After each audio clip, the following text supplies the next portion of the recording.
Hey guys, doctor Devendra Rathore this side. Welcome to modern health and nutrition. आज हम बात करेंगे गुलेनबेरी सिंड्रोम के बारे में, जीबीएस। अगर हम देखें तो काफ़ी सारे केसेस इसके डायग्नोस हुए हैं, डिफरेंट स्टेट्स में मिले हैं और आज एक डेथ भी रिपोर्ट हुई है। तो आज इसी विषय पर चर्चा रहेगी। तो अगर आप चैनल पर नए हैं तो प्लीज़ चैनल को सब्सक्राइब जरूर कर दीजिए और बेल नोटिफिकेशन दबा दीजिए ताकि आने वाली सारी हेल्थ अपडेट आपको मिलती रहे। गुलेनबेरी सिंड्रोम होता क्या है? गुलेनबेरी सिंड्रोम अगर बात करें, जीबीएस बहुत रेयर डिसीज है और ऑटो इम्यून न्यूरोलॉजिकल डिसऑर्डर है। इसके अंदर हमें ये देखने को मिलता है कि बॉडी की जो इम्यून सिस्टम्स होता है वो अटैक करता है खुद ही पर, ठीक है, सेल्फ अटैक करता है, जो कि पेरिफेरल नर्वस सिस्टम पर पर्टिकुलर ये अटैक करने लग जाता है।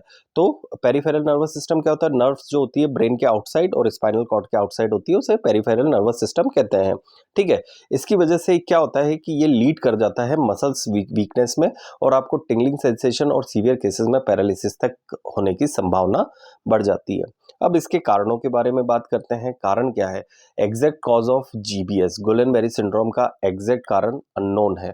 भैया, हम ये एकदम से ट्रिगर नहीं कर सकते कि यही पर्टिकुलर फिंगर पॉइंट या पॉइंट नहीं कर सकते कि इसी कारण से आपको गुलेनबेरी सिंड्रोम हुआ है, ठीक है। लेकिन मैक्सिमम नंबर ऑफ केसेस में देखने को मिलता है कि ये वायरल इन्फेक्शन के बाद में होता है, जैसे इन्फ्लुएंजा हो गया, फ्लू हो गया, आपको साइटोमेगलोवायरस सीएमवी इन्फेक्शन हुआ या एप्स्टीन वायर वायरस के कारण देखने को मिला, या फिर कोविड-19 के बाद भी हमें पर्टिकुलर देखने को मिल सकता है। बैक्टीरियल इन्फेक्शन के बारे में बात करें तो बैक्टीरियल इन्फेक्शन कैंपाइलोबैक्टर जेजुनी एक तरह से कॉमनली एसोसिएट रहता है फूड पॉइजनिंग में। उस वाले केसेस में ये देखने को मिल सकता है। वैक्सीनेशन और सर्जरी, रेयरली वैक्सीन और सर्जिकल प्रोसीजर ट्रिगर करते हैं जीबीएस को, लेकिन देयर इज अ चांसेस, ठीक है।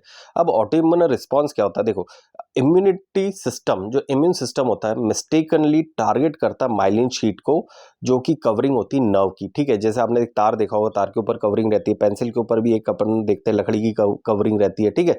तो ये अगर कवरिंग अगर हट जाती है नर्व की तो वो नर्व सिग्नल्स डिसरप्ट होने लग जाते हैं, ठीक है।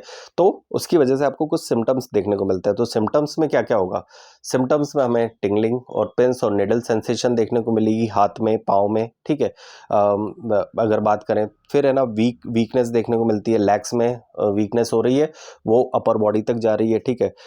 वॉकिंग में आपको डिफिकल्टी लगेगी, आप सीढ़ियाँ चढ़ रहे हो उसमें आपको डिफिकल्टी लगेगी, लॉस ऑफ रिफ्लेक्सेस जो रहते हैं आपके वो प्रॉब्लम देने लग जाएंगे, डिफिकल्टी ब्रीदिंग होने लग जाती सीवियर केसेस में, क्योंकि जो हम ब्रीद आउट ब्रीद इन करते हैं वो भी मसल्स के थ्रू करते हैं। तो अगर मस्कुलर वीकनेस होती है तो उस वाले केसेस में पर्टिकुलर ये वाली चीज़ें देखने को मिलती है। फेशियल वीकनेस, जैसे आप बोल रहे हो, आप है ना जैसे हंस रहे हो, रो रहे हो, वॉट जो आप कर रहे हो उसमें हमें देखने को मिलती है वीकनेस, और ये धीरे धीरे फैलने लगती है शरीर के और अंगों में। आप गटकने में, निगलने में, पानी पीने में आपको प्रॉब्लम होने लगती है, आपको बोलने में प्रॉब्लम होने लगती है। रैपिड हार्ट रेट, आपकी हार्ट रेट बढ़ने लगती है, ठीक है। आपकी है ना ब्लड प्रेशर में चेंजेस अप एंड डाउन चलता रहता है, ठीक है। कॉम्प्लिकेशंस के बारे में हम बात करते हैं, इसके क्या कॉम्प्लिकेशन हो सकते हैं अगर गुलेनबेरी सिंड्रोम का अगर आपने ट्रीटमेंट नहीं लिया तो? आपको पैरालिसिस हो सकता है, सीवियर केसेस में आपको पैरालिसिस हो सकता है, temporary paralysis of the limbs, ठीक है, ये होने की संभावना बढ़ जाती है। ब्रीदिंग इश्यू, रेस्पिरेटरी फेल्योर तक हो सकता है, रेस्पिरेटरी मसल्स भी वीक हो गई तो आपको वेंटिलेशन या वेंटिलेटर की रिक्वायरमेंट लगती है।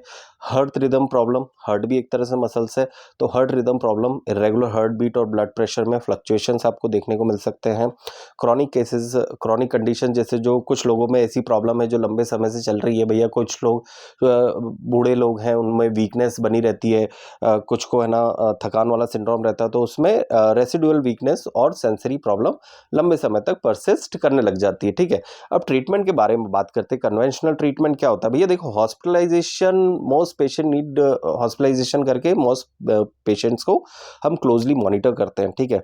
मैक्सिमम नंबर ऑफ पेशेंट्स को क्लोजली मॉनिटर करेंगे तो हमें पता लगेगा कि उनमें क्या सिम्टम्स देखने को मिल रहे हैं और उसे किस तरह से हम ट्रीट कर सकते हैं, है ना।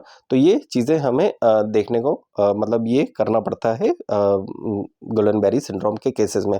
प्लाज्मा एक्सचेंज, भैया अगर प्लाज्मा एक्सचेंज कर देंगे तो आपकी जो अंदर की एंटीबॉडीज जो अटैक कर रही नाव को, है ना, उसको हटा देंगे और उसकी जगह न्यू ऑटोमेटिकली बन जाएगी प्लाज्मा के थ्रू, ठीक है, ये चीज़ कर सकते हैं। इंट्रावीनस इम्यूनोग्लोबिन लिन थेरेपी होती है जिसके अंदर हमें प्रोवाइड करते हैं हेल्दी एंटीबॉडीज़ को ब्लॉक द हार्मफुल वंस, ठीक है। Supportive care, respiratory supports, physical therapies और पेन मैनेजमेंट, ये भी बहुत ज़्यादा ज़रूरी होता है पर्टिकुलर इस तरह के केसेस में। आपको फिजियोथेरेपी आपको रिकमेंड की जाती है, आपकी एक्सरसाइज वगैरह ये सब रिकमेंड की जाती है आपकी रिकवरी के लिए। होम्योपैथी अप्रोच के बारे में अगर हम बात करें तो होम्योपैथी का मेन मोटिव रहता है कि हमारे इम्यून सिस्टम को बूस्ट करें, इन्फ्लामेशन को रिड्यूस करें और नर्व हीलिंग को बढ़ाएं, ठीक है। तो कॉमन रेमेडीज हमारे पास होती है, कोनाइड नेपेलस हो गई, हाइपेरिकम हो गई, ठीक है, नर्व इंजरी से रिलेटेड बहुत अच्छी मेडिकेशन होती है, जैल्सीनियम हो गई, ऐसे जिसमें वीकनेस रहती है, ट्रैमलिंग रहती है, मसल्स फैटिग रहती है, ठीक है, आर्सेनिक एल्बो हो गई, ये कुछ मेडिकेशन है जो कि हम इस तरह के केसेस में हम स्टार्ट करते हैं। तो अगर आप होम्योपैथिक ट्रीटमेंट प्लान कर रहे हो तो you should consult with your doctor. जैसे आप एलोपैथिक डॉक्टर से कंसल्ट करते हैं, ऐसे होम्योपैथिक डॉक्टर से भी आप कंसल्ट करके ही कोई भी दवाइयाँ आप स्टार्ट करिए। ये नहीं कि अभी मैंने बता दी तो आप है ना नेट पर सर्च करा और स्टार्ट कर दिया, ठीक है, उससे आपको रिजल्ट नहीं मिलेंगे। नेक्स्ट अगर हम बात करें इसकी नॉर्मल होम केयर या फिर आफ्टर इन्फ्लामेशन या इन्फेक्शन के बारे में जो ट्रीटमेंट कर सकते हैं, सपोर्टिव केयर करना बहुत ज़रूरी है। डाइटरी चेंजेस अगर आप कर सकते हैं तो बेस्ट आपको ट्रीटमेंट है, जिसके अंदर अगर आप डाइटरी चेंजेस करेंगे आपको बहुत ज़्यादा इफेक्ट मिलेगा। नेक्स्ट अगर हम बात करें आपकी एक्सरसाइज, जो कि लिम्ब एक्सरसाइज होती है, बहुत ज़्यादा हेल्पफुल रहती है इसको रिकवरी करने के लिए, ठीक है। तो ये था मेरा व्यू ऑन गुलेनबेरी सिंड्रोम के बारे में, होप सो आपको पसंद आया होगा। तो अगर आपका कोई भी प्रश्न हो गुलेनबेरी सिंड्रोम से रिलेटेड तो आप कमेंट सेक्शन में ज़रूर पूछ सकते हैं, और अगर आप कोई भी कंसल्ट करना चाहते हो तो हमारे दिए हुए नंबर पे या वेबसाइट पे जाके कंसल्ट कर सकते हैं। तो ये था मेरा view on Guillain Barre syndrome, hope so आपको ज़रूर पसंद आया होगा। तो इस वीडियो को ज़रूर लाइक शेयर सब्सक्राइब कर दीजिए चैनल को, ताकि आने वाली सारी हेल्थ अपडेट आपको मिलती रहे। Thank you so much guys, जय हिंद, जय भारत।